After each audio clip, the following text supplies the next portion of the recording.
Cuando uno ya conoce el Antiguo Testamento y el Nuevo Testamento con la cumbre de la enseñanza y cumplimiento de Jesús, 600 años después aparece Mahoma y el Islam y el Corán. Uno se abre a considerar al Islam, si uno se abre a considerar al Islam como parte del pacto de Dios con la humanidad en el mundo árabe, ¿qué novedad real o aporte sustancial introduce el Corán que ya no se encuentre en la Biblia o en Jesús? La respuesta más corta es que el Islam no trae una ética más alta que la de Jesús, pero sí enfatiza ciertos aspectos de la vida espiritual, legal y social que el cristianismo, especialmente en su forma más mística o evangélica, tiende a tratar de manera más flexible. Por eso, lo que no es nuevo respecto a Jesús es el amor radical. El Corán enseña compasión, misericordia, perdón, pero no llega al punto extremo de amar a tu enemigo, como dice Jesús en Mateo 5:44. Como una obligación incondicional. Allí el Evangelio sigue siendo más hace una ruptura, una superioridad ética. La relación con Dios, el Islam tiene la devoción, la oración y el ayuno, los cuales son centrales, pero no hay una relación más íntima que la de Jesús diciendo Dios es el Padre y ustedes son amigos, no son siervos. En el Corán, bueno, amigo, más que siervos diríamos. En el Corán la relación sigue siendo más de siervo a soberano. Lo que sí se podría considerar nuevo o distintivo, aunque no supere el nivel moral de Jesús, el Islam introduce un énfasis en el cristianismo que el cristianismo no desarrolla tanto. En cuanto al marco jurídico y religioso integral, el Corán busca regular todas las áreas de la vida, el comercio, la herencia, la alimentación, la guerra, la política, con detalles. Jesús dejó principios generales y no estableció un código civil, mientras que el Islam codifica normas prácticas para toda una sociedad. Esto para un cristiano sería nuevo, entre comillas, solo en el sentido de dar un marco legal completo, no en el sentido espiritual. La conciencia comunitaria y la ummah. El Islam revela el sentido de comunidad de fe como núcleo de la identidad, más allá de las diferencias étnicas. En el cristianismo también hay comunidad, pero el Islam la vuelve mandato social estructurado con mecanismos para la unidad, como la oración en congregación, el zakaj y el ramadán.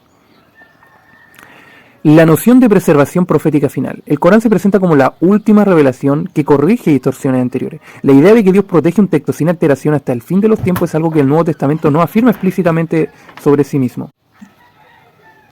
Aunque obviamente que es verdad que el Nuevo Testamento ofrece una no alteración ante las Escrituras, en el libro de Apocalipsis sobre todo. Si bien cuando uno compara las dos religiones, el Islam y el cristianismo, o la Biblia y el Corán, la Biblia, como hemos dicho en otros videos, presenta una estructura profética de cumplimiento. Ahora estamos analizando solamente la visión que el Islam podría ofrecer al cristianismo para integrarse. Esto obviamente buscando la unión. En cuanto a la disciplina y obediencia total, hay un fuerte énfasis en la sumisión, como mandato. El Islam significa de hecho sumisión a Dios. Y esta es la virtud principal que ellos tienen. Ahora bien, Jesús también llama a obedecer, pero en el tono de libertad y amistad con Dios, lo cual es distintivo, porque en el Corán la obediencia se vive más como un deber de un súbdito fiel. Aunque esta idea está encarnada en el Nuevo Testamento, no va con la fuerza. No castiga al infiel. Por eso la estructura que ofrece el cristianismo es mucho más espiritual. Tiene, sí, muchos rasgos que el apóstol Pablo habla de estructura eclesial, pero finalmente nosotros vemos que eso no se ha cumplido a lo largo de la historia. Si bien la Iglesia Católica lo tuvo por 1500 años, en las iglesias protestantes, los cuales aman a Jehová, a Jesucristo, pero no hay una unificación. Y esto, lo que podría decir un cristiano reflexivo, que más que una moral nueva, el Corán puede provocar admiración por la unidad estricta de Dios, como concepto central sin matices. La integración entre la fe y la vida pública, algo que el mundo cristiano muchas veces hace separativo. El respeto profundo a todos los profetas, incluido Jesús como Mesías. El Islam dice que Isa es el profeta que no murió y el profeta que volverá. Hay una narrativa continua desde Adán pasando por todos los profetas hebreos, no ismaelitas. Solamente el único profeta ismaelita sería Mahoma. En resumen, si Jesús trajo el amor al enemigo, la gracia y la relación filial con Dios, ese es el término más alto en términos morales. El Corán no supera eso, pero sí aporta una estructura legal y comunitaria integral, disciplina social y una insistencia en la unidad absoluta de Dios. Para un cristiano eso nomás podría ser considerado nuevo en términos prácticos, pero no necesariamente más profundo en revelación moral. Por eso, cuando uno analiza a Jesús y la altura única de su ética, cuando se observa el vasto panorama de todas las religiones mundiales, desde el rigor moniteísta del Islam o la disciplina mística del hinduismo hasta la serenidad contemplativa del budismo, emerge con fuerza un hecho singular. La ética enseñada por Jesucristo posee un grado de radicalidad y pureza que, aun compartiendo puntos de contacto con otras tradiciones, se eleva a una esfera distinta. La enseñanza del amor a los enemigos, el perdón ilimitado, 70 veces 7, de la renuncia a la violencia, incluso frente a la injusticia, no tiene un equivalente exacto en ningún otro sistema religioso. Por eso, cuando nosotros intentamos rescatar las cosas buenas del Islam, nos enfrentamos a esta radicalidad de Jesucristo. Y aquí es donde comparamos, donde el Islam debe someterse en alguna manera al cristianismo, y aunque sea la revelación final, como dicen ellos, de que el Islam sea la última revelación y el último profeta Mahoma, Jesús es mucho más alto, mucho más bendito, mucho más elevado a Mahoma, tanto en su vida, en sus enseñanzas, como en el impacto mundial. En otras tradiciones se pueden encontrar principios de compasión, de desapego a la no violencia, pero rara vez se combina este absolutismo del amor, de la verdad y la entrega hasta la muerte por aquellos que incluso se oponen. Como dijo Yeshua en la cruz, perdónalos porque no saben lo que hacen. Es interesante que cuando Jesús se enfrenta al sumo sacerdote Caifás, en ese momento hay un juicio. Y está estableciéndose un juicio injustamente por parte de los humanos. ¿Y qué le dice Jesús? En el juicio final verán al Hijo del Hombre descender sobre las nubes aquí a la tierra. Jesús está apelando a que Dios mismo juzgará ese juicio si fue justo o injusto. El juicio que ofrece el Islam, tanto como el cristianismo, el judaísmo, el juicio final, Jesús establece que por más injustos que sean los juicios contra las personas, hay una venganza final, hay un juicio final que lo establece también el Apocalipsis.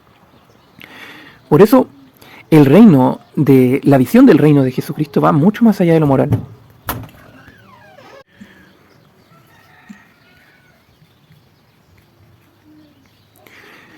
Jesús no se limita a proponer un código ético superior, ofrece una visión total de lo que es el ser humano en relación con Dios. No solo pide comportamientos nobles, sino que redefine la identidad. Ustedes son la luz del mundo. Ustedes son hijos del Padre que está en los cielos, de Dios. El reino que anuncia no es un sistema político, ni siquiera un marco legal, sino un orden espiritual que se infiltra en la historia por la transformación interior de cada persona. Aquí está el punto crucial, va desde adentro hacia afuera, no desde afuera hacia adentro. Mientras que el Islam presenta la Ummah, que es la sumisión al Islam y a las leyes del Islam, está regida claramente por normas claras. El budismo busca la iluminación personal a través del desapego. Jesús proclama que el reino de Dios avanza por la fuerza invisible del espíritu y del amor, y que su expansión no depende de la espada ni de la imposición. Como dice Jehová, no con espada ni con ejército, sino con mi espíritu. Y este es un reino que conquista sin conquistar en el sentido militar, pero termina modelando a civilizaciones enteras. La fuerza del espíritu frente a la fuerza de la espada. La historia de las religiones, la consolidación de un mensaje espiritual suele ir acompañada de un poder político o militar. El Islam primitivo crece con rapidez, pero su expansión está ligada a la conquista territorial. Las civilizaciones hindúes y budistas, aunque no siempre militarizadas, han necesitado alianzas y estructuras de poder para preservar su influencia. Jesús, en cambio, no deja un ejército, ni un sistema legal, ni terrenal, ni un reino terrenal.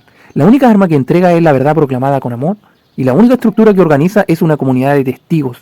Desde un punto de vista histórico, esto es sorprendente. Un predicador itinerante, ejecutado como criminal, termina siendo reconocido como rey por millones sin nunca haber reclamado un reino físico, ni haber levantado o empuñado una espada. Y esto es la superioridad de Jesucristo. Pablo, el apóstol que llamó a Jesucristo, es el arquitecto de esta profundidad teológica. El apóstol Pablo capta esta radicalidad y la lleva al terreno filosófico-teológico. Sus cartas no inventan la ética de Jesús, sino que la enmarcan en una comprensión universal. El amor que Jesús enseña no es un simple mandamiento moral, sino la expresión de la naturaleza misma de Dios que se derrama sobre justos e injustos. Pablo entiende que el Mesías no tiene distinción de raza, clase o género, que la ley encuentra su cumplimiento en el amor y que la victoria sobre el mal se logra venciendo el mal con el bien. Este desarrollo intelectual da a la ética de Jesús un andamiaje conceptual que la hace capaz de dialogar con las grandes corrientes filosóficas de la época y de superar incluso el marco exclusivo que pertenecía a Israel. La pureza de la esencia humana. Jesús llama a amar incluso a los enemigos, no propone un ideal abstracto e imposible, sino que revela la esencia original para la que el ser humano fue creado: ser imagen y semejanza de Dios. Esta perspectiva, la capacidad de amar de manera desinteresada y radical, no es un añadido externo, sino una restauración de lo que debió ser. Este punto coloca a la ética cristiana en una posición única. No se trata solo de cumplir reglas ni de alcanzar la iluminación, sino de recuperar la propia naturaleza más profunda: el amor. Y este reinado de Jesús no tiene límites geográficos. La fuerza del mensaje de Jesús está en que no depende de un territorio, o una lengua, o una ley civil. El reino de Dios es tan real como una aldea galilea del siglo I, como en una metrópoli moderna. No está limitada por cultura. Por eso, aunque comenzó en una esquina marginal del Imperio Romano, terminó moldeando gran parte del pensamiento moral global. Por eso Jesús viene a ser el rey de los humanos, el rey de la historia, el rey de la conciencia, el rey del espíritu, el rey que reina por amor. Cuando se ponen lado a lado las éticas religiosas del mundo, se puede admirar la disciplina del Islam, la serenidad del budismo, la profundidad metafísica del hinduismo o la justicia de la ley de Moisés.